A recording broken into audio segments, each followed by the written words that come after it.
So does this quarter's declines and flattening growth mean social media is peaking? Let's bring in Mike Isaac, technology reporter at New York Times. Mike, it's good to see you.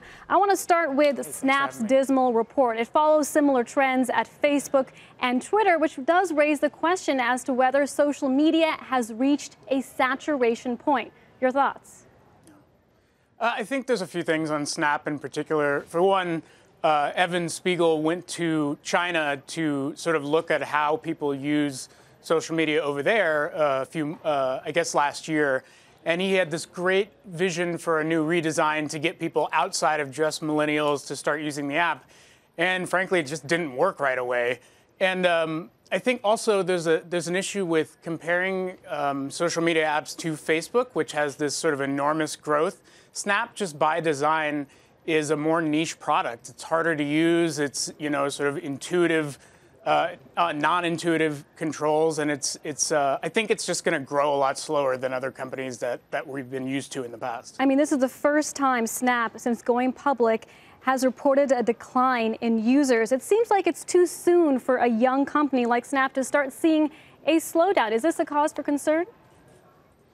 Yeah, I mean, look, the thing that they're sort of caught in right now is this backlash against social media apps in general. Facebook is obviously going through this controversy with Cambridge Analytica and data sharing around how much privacy users should expect. And Snap has kind of always had this reputation for sending like lascivious photos and naked selfies and things like that. And I think there's just going to be a backlash around a question now of whether tech is good, and that's going to trickle down to all the apps out there, not just Facebook.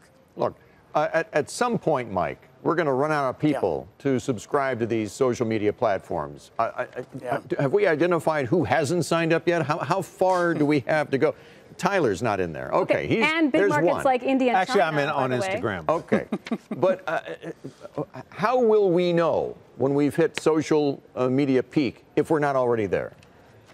I mean, no, that's a totally great. I mean, besides getting you three on board, I think that's a good point in that, look, we're already hitting some ceilings in the U.S. I think Facebook in its last earnings call said we've basically topped out on the U.S. Snapchat has a lot in the U.S., but they're starting to hit ceilings there. I think that's also why you're seeing everyone sort of have this renewed focus on entering China, where there's 1 billion people that Google, Facebook, all these companies really want access to, and they're starting to bend some of the Western value traditions of free speech and no censorship that they haven't in the past. YouTube to me is a social media platform in many, many ways. Yeah.